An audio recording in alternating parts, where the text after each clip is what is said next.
ओम श्री कृष्णाय नमः। मेरे प्यारे भाइयों बहनों, माताओं व बंधुओं, आप सभी का मेरे चैनल धार्मिक विद नीलम में बहुत स्वागत है। कैसे हैं आप सब?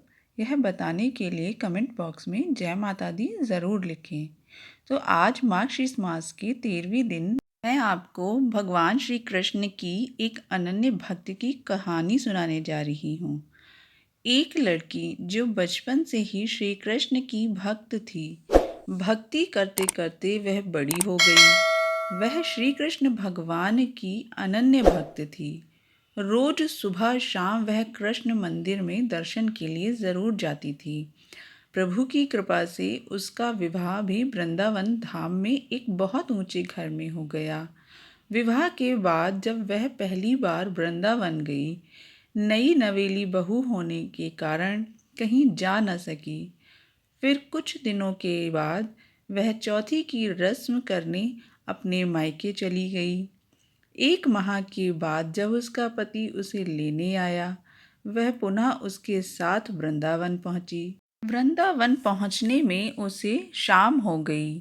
पति वृंदावन पहुंचकर यमुना तट पर रुक गया और बोला, मैं शाम की वेला में यमुना जी में स्नान करने जा रहा हूँ।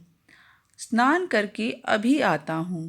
तुम यहीं पर इस वृक्ष के नीचे बैठकर सामान की देखभाल करना।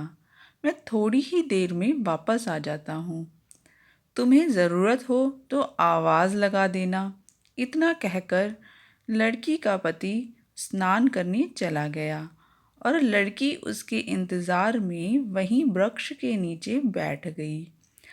उस लड़की ने अपने मुख पर एक हाथ लंबा घूंघट डाल रखा था, क्योंकि यह उसकी ससुराल थी और अभी नई नई ही उसकी शादी हुई थी।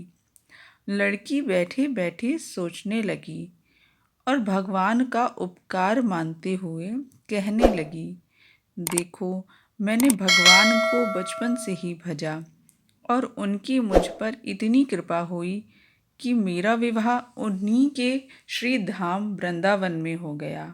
मैं इतने वर्षों से ठाकुर जी की सेवा करती आई हूँ, उनकी पूजा करती हूँ, लेकिन अभी तक ठाकुर जी से मैंने कोई रिश्ता नहीं जोड़ा।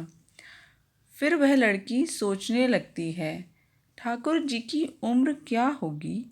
हो सकता है वे 16 वर्ष के हों और मेरे पति की उम्र 21 वर्ष की है।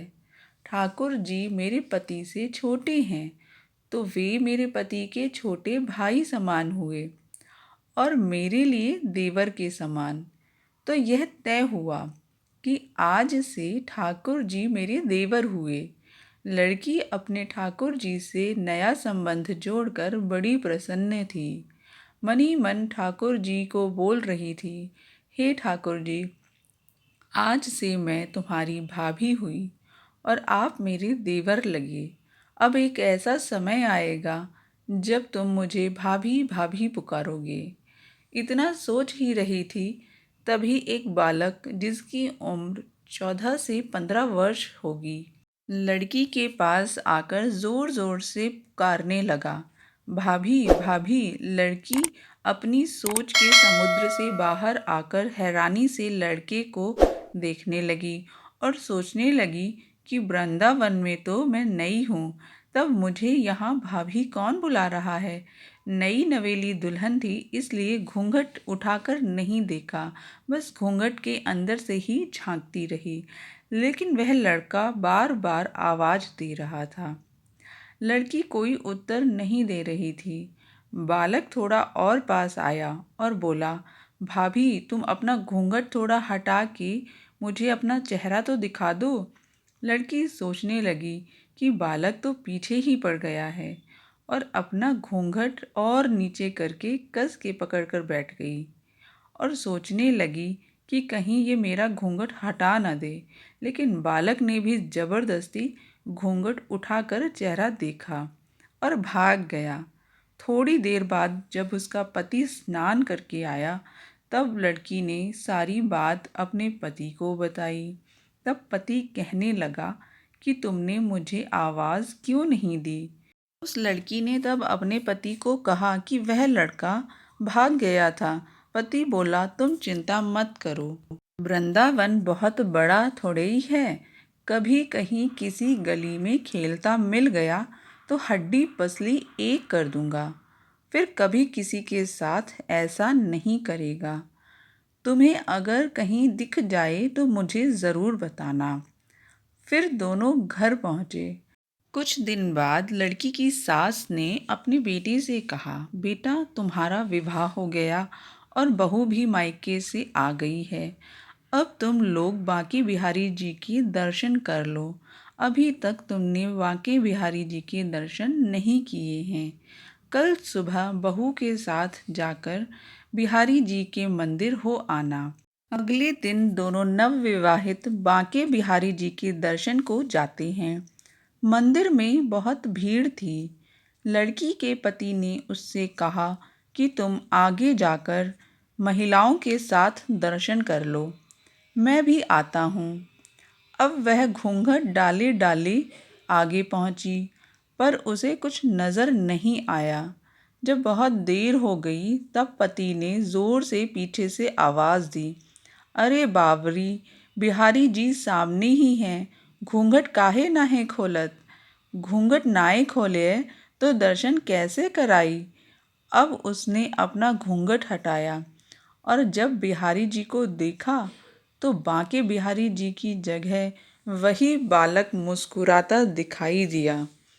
तो एकदम से चिल्लाने लगी, सुनो सुनो, जल्दी आओ। पति पीछे से भागकर आया और पूछने लगा, क्या हुआ। तब लड़की बोली, उस दिन जिसने भाभी कहकर मेरा घूंघट हटाया था और भाग गया था ना, वह बालक यह है। पति ने कहा, कहाँ है। पति ने पूछा, अभी देखता हूँ। तब बिहारी जी की ओर इशारा करके बोली, अरे ये आपके सामने ही तो है। जब उसके पति ने देखा तो वे हैरान रह गए और बोले, तुम धन्य हो, तुम्हारे मन में ठाकुर जी के लिए सच्ची भक्ति भाव है। मैं इतने वर्षों से यहीं वृंदावन में हूँ, मुझे तो आज तक उनके दर्शन नहीं हुए, और तेरा भक्ति भाव ऐसा है कि बिहारी जी ने तुझे दर्शन दिए हैं। तो यह थी आज की मार्गशीर्ष मास की कथा। आशा है आपको पसंद आई होगी। कथा पसंद आई हो तो कृपया मेरे वीडियो को एक लाइक ज़रूर कर दें। मेरे चैनल को सब्सक्राइब करके बेल आइकन को प्रेस कर लें। तो मिलती हूँ नए वीडियो के साथ, तब तक के लिए नमस्कार।